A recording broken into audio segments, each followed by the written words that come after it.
In today's episode, we take the discussion a bit further to understand some risk management and structuring aspects. And effective structuring is your first line of defense when designing your investment structure. Always assume a what-if scenario. What if something lands in court or before a regulator? Let us try and understand some of the types of risks that investors may be exposed to in India. Because in India, legal niceties are one thing, but practical realities are an entirely different aspect.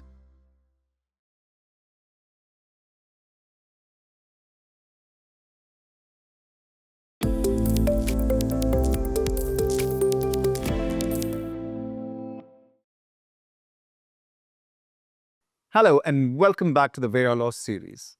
In our previous episode, we looked at the advisors that any business looking to enter the Indian market should have on their team. In today's episode, we take the discussion a bit further to understand some risk management and structuring aspects that businesses should ideally discuss with their advisors. Because the reality is, in India, disputes and regulatory scrutiny can take unexpected turns, and effective structuring is your first line of defense. My name is Ajay Joseph. I'm a partner at Veyrah Law. We are a law firm based in Mumbai, India. You can find more information about me and Veyrah Law on our website. The link is in the description below. Before we get started, a quick reminder. These videos are not advertisements or solicitations. They are only for sharing information. Nothing shared here should be treated as legal advice. Please consult your own advisors before making any decisions. Lastly, please read the disclaimers carefully. With that out of the way, let's get into today's topic. Let's begin by understanding what makes India different from other developed markets when it comes to legal risk. One of the biggest differences between India and many developed economies is the time and complexity involved in resolving a dispute.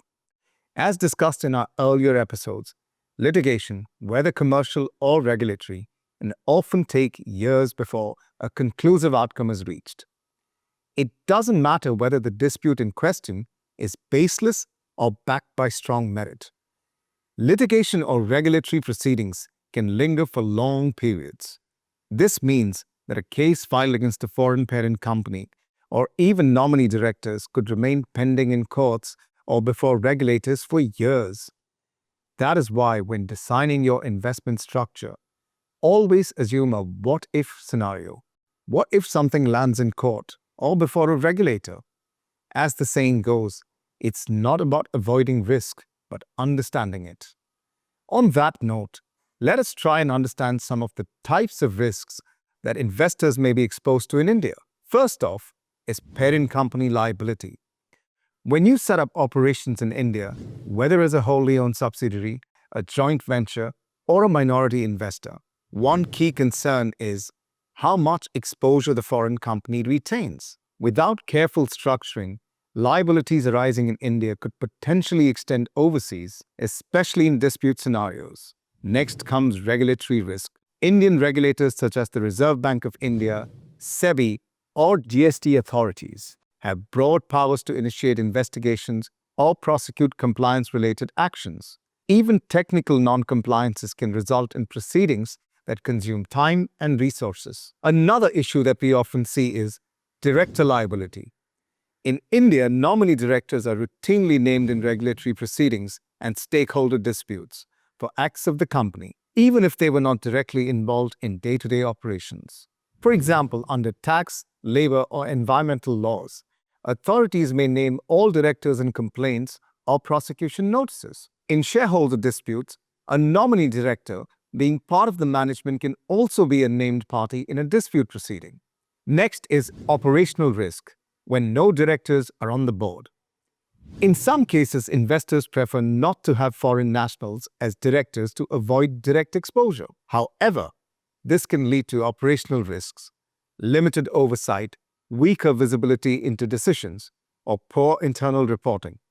Hence, operational control mechanisms need to be thoughtfully built into the structure.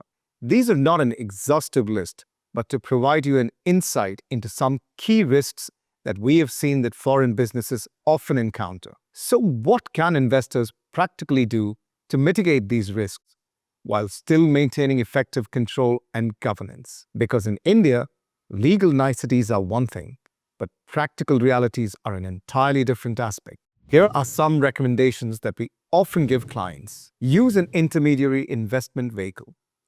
Invest through an intermediary jurisdiction or holding company. This ensures that your foreign parent entity remains insulated from any direct liability in India. Such structures are standard practice among sophisticated investors and allow flexibility for exits and capital gains planning, within the limits of Indian tax law, of course. Additionally, this keeps the foreign parent company one layer away from potential Indian liabilities. This is especially relevant in stakeholder disputes. Appoint foreign nationals as directors only if necessary. In India, directors are the first point of contact for regulators and investigators. Therefore, it is best to nominate foreign nationals as directors only when absolutely essential. Most institutional financial investors operating in India have understood this very well.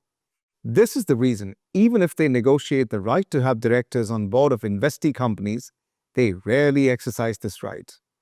The safer option is to have your personnel act as board observers, enabling oversight without direct legal exposure. While shadow director concepts exist under corporate law, proceedings are usually filed only against directors listed in the official company registry. Avoid being on that list unless absolutely necessary. Exercise control through shareholder rights. Instead of board-level control, investors can embed decision-making rights at the shareholder level. This includes protective veto rights, reserve matters, and clear provisions in the Articles of Association to ensure alignment without overstepping into day-to-day management. An important principle to understand is that Articles of Association are public documents, and so third parties dealing with the company are put to notice of these requirements. Secondly, actions done directly in violations of charter documents can be challenged quite successfully in court during proceedings. That is to say, to obtain immediate restraining orders and other similar reliefs. Maintain visibility in banking and finances. Ensure regular financial reporting, periodic review calls, and access to bank statements or management accounts. Strong oversight reduces the risk of surprises and demonstrates good governance. Another measure is to have a CFO report directly to the board on matters and share reports with shareholders. Avoid aggressive tax structures or interpretations. India's tax authorities are known for rigorous scrutiny.